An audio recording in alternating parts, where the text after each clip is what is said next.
नमस्कार मित्रांनो, मी सचिन शिंदे आपल्या समोर ध्यास वर्दीच अकॅडमी युट्यूब चॅनल पाहतो. मित्रांनो, महत्वाचे घडामोडी. मित्रांनो, आज तारीख 28 ऑक्टोबर आणि याचे महत्वाचे 20 प्रश्न पाहतोय. मित्रांनो, जर आपण नवीन असेल तर नक्की चॅनलला सबस्क्राईब करा, लाईक करा आणि शेअर करा. आपण सुरुवात करूया. आजचा महत्वाचा आज तारीख आहे 28 ऑक्टोबरचे आपण महत्वाचे घडामोडी चालू करतोय. ठीक आहे, आजचा दिवस आहे मित्रांनो, लक्षात ठेवा 28 ऑक्टोबर इंटरनॅशनल अॅनिमेशन डे आपण साजरा करतो. International animation day. ठीक आहे, चलो आजचा पहिला प्रश्न असा आहे की आयसीसी वर्ल्ड टेस्ट सर्वाधिक विकेट घेणारा खालील खेळाडू कोण आहे? तर उत्तर आहे आर अश्विन. भारतीय व्यक्ती, लक्षात ठेवा आर अश्विन आहेत. अश्विन आयसीसी वर्ल्ड टेस्टशिप मध्ये लक्षात ठेवायची गोष्ट आहे. ठीक आहे, इतिहासात आघाडीवर विकेट घेणारा खेळाडू बनला आहे. रविचंद्रन अश्विनने नॅथन लायनला मागे टाकून पुण्यातील न्यूझीलंड विरुद्धच्या दुसऱ्या कसोटी सामन्यात आयसीसी वर्ल्ड टेस्ट चॅम्पियनशिप मध्ये इतिहासातील सर्वाधिक बळी घेणारा गोलंदाज ठरला आहे. अश्विनने 39 सामन्यांमध्ये 20.71च्या सरासरीने 189 विकेट घेतल्या असून त्याने 43 सामन्यांमध्ये लिओनला 187 विकेट मागे टाकले आहे.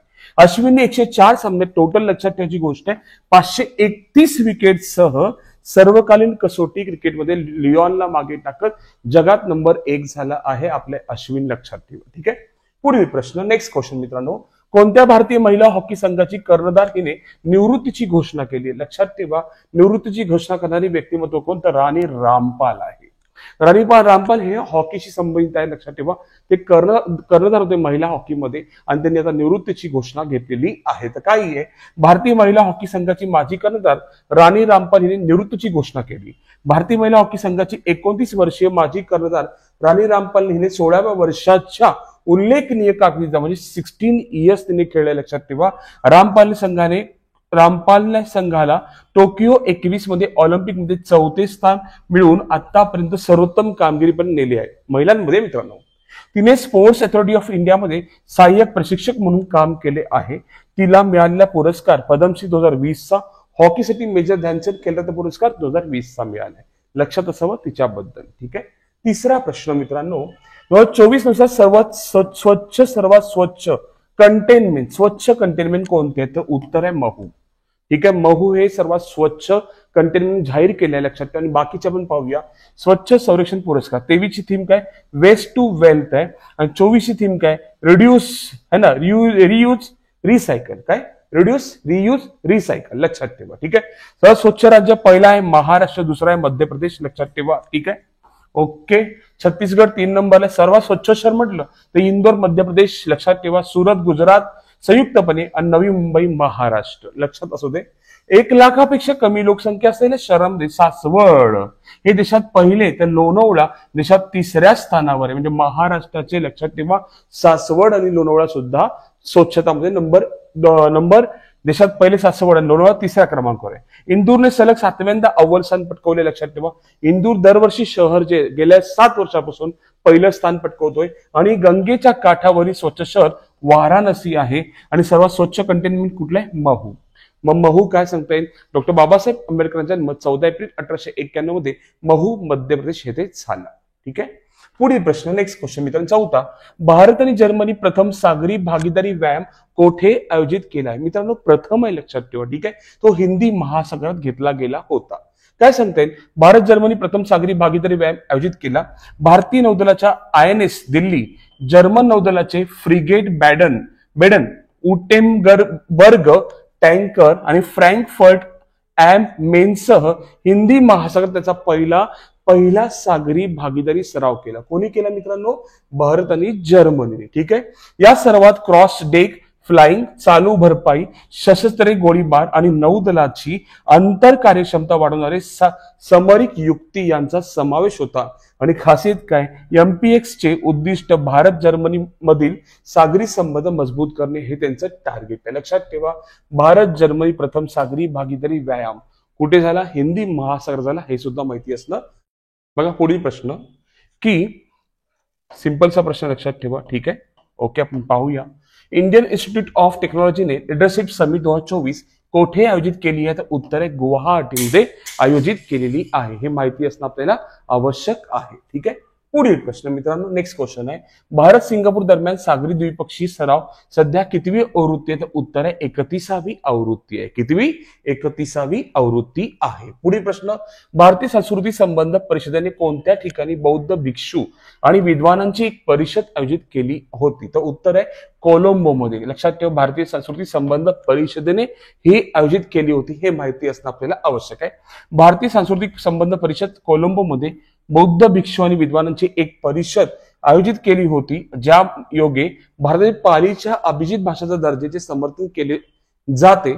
श्रीलंका, लक्षात ठेवा, नेपाळ, म्यानमार, बांगलादेश येथील विद्वान आणि भिक्षू उपस्थित होते. त्यांनी धम्म आणि बौद्ध प्रथा जतन करण्याच्या पालीच्या भूमिकेवर जोर दिला आणि भारत सरकारने पालीला दिलेली मान्यता ही बौद्ध वारशांच्या संवर्धनासाठीची बांधिलकी दर्शवते.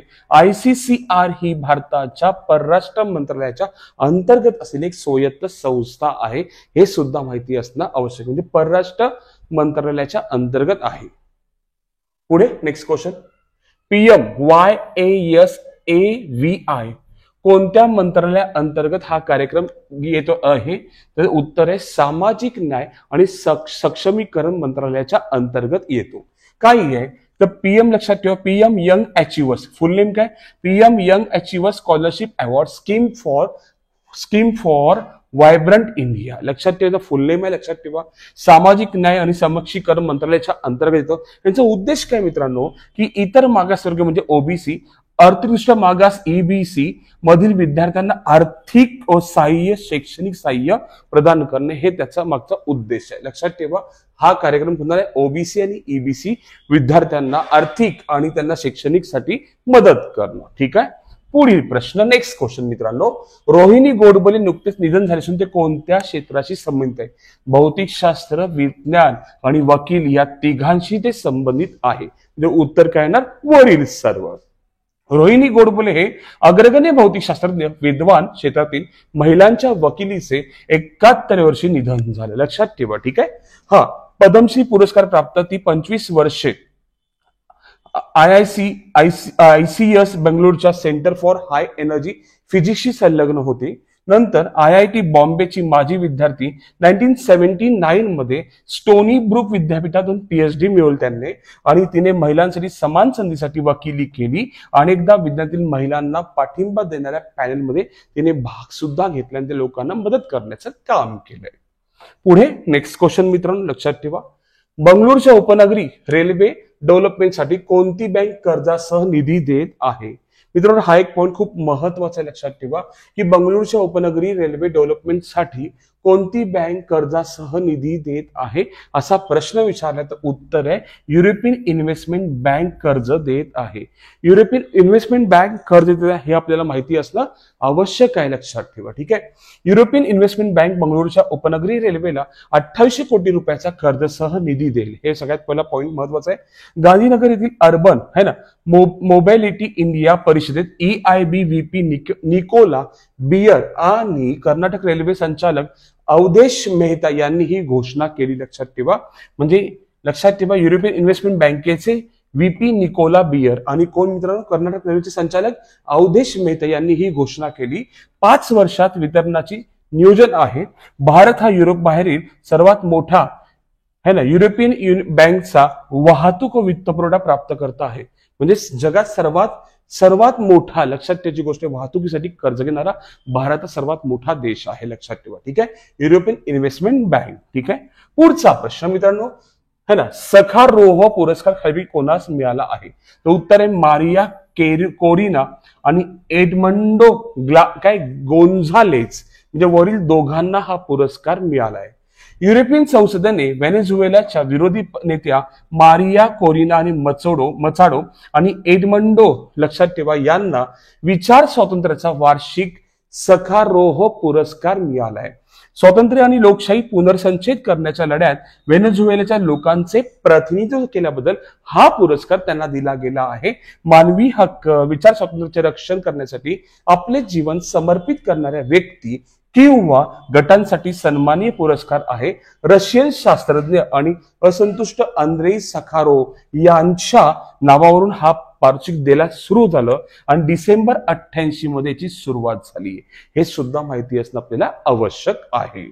पुढं नेक्स्ट क्वेश्चन मित्रांनो, 12वा, क्रीडा मंत्रालयाने नुकताच कोणता पुरस्कार बंद केला आहे? तर ध्यानचंद लाईफटाईम पुरस्कार बंद केला आहे. तर काय आहे की देशातील असंख्य क्रीडा पुरस्कारांचे तर्कसंगत करण्याचा प्रयत्न क्रीडा मंत्रालयाने 24 ऑक्टोबर रोजी सांगितले की अजीवन कामगिरीसाठी दिला जाणारा ध्यानचंद पुरस्कार या वर्षापासून बंद केला जाईल आणि त्याऐवजी अर्जुन अजीवन पुरस्कार दिला जाईल. हे एक पॉइंट खूप महत्वाचा आहे. ध्यानचंद जीवन गौरव पुरस्कार 2002 मध्ये हॉकी है ना विझार्डच्या नावाने सुरू करण्यात आला, लक्षात ठेवा.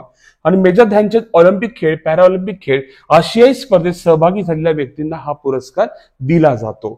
2023 मध्ये ध्यानचंद जीवनगौरव पुरस्कार माजी शटलर मंजुषा कंवर, माजी हॉकीपटू विनीत कुमार आणि कबड्डीपटू कविता सेल्वराज यांना हा पुरस्कार दिला गेला होता. हे सुद्धा माहिती असणं आपल्याला आवश्यक आहे. पुढे, पहिल्या जागतिक निसर्ग संवर्धन निरीक्षकात भारताचे स्थान काय आहे? भारत 176व्या क्रमांकावर आहे. ठीक आहे. मग स्तंभ काय? जमीन व्यवस्थापन, जैवविविधतेला धोका, क्षमता, शासन आणि भविष्यातील ट्रेंड. या 3 गोष्टींचा त्यांचा उद्देश असतो, मुख्य स्तंभ असतं. लक्षात ठेवा. लक्झमबर्ग स्कोर 1 नंबरला आहे, लक्षात ठेवा. एस्टिनिया 2 दुसऱ्या नंबरला आहे, डेन्मार्क 3ऱ्या क्रमांकावरती आणि आपला भारत 176 क्रमांकावर आहे. म्हणजे 180 देशांच्या यादीमध्ये भारताचा क्रमांक 176 आहे. हे सुद्धा माहिती असणं आपल्याला आवश्यक आहे. पुढे नेक्स्ट क्वेश्चन मित्रांनो, मुद्रा कर्ज मर्यादा किती लाखापर्यंत करण्यात आली आहे? तर 20 लाखापर्यंत करण्यात आलेली आहे, है ना. इयर 25च्या अर्थसंकल्पानुसार मुद्रा कर्ज मर्यादा दुप्पट वरून 20 लाख रुपये झाली.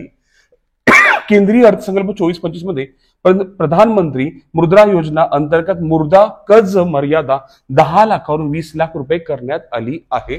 नवीन तरुण प्लस श्रेणीतील तरुण श्रेणी अंतर्गत कर्जाची पूर्वीची परतफेड करणाऱ्या उद्योजकांसाठी 10 लाख ते 20 लाखापर्यंत कर्ज समाविष्ट आहे. मायक्रो युनिटसाठी क्रेडिट गॅरंटी फंड अंतर्गत 20 लाख रुपयापर्यंतच्या कर्जासाठी गॅरंटी कव्हरेज प्रदान केले जाते, लक्षात ठेवा. ठीक आहे, ओके. हे पण सुद्धा पॉइंट महत्वाचा आहे. 20 लाख रुपयापर्यंत आता मर्यादा वाढवण्यात आलेली आहे मुद्रा योजनेची. ठीक आहे.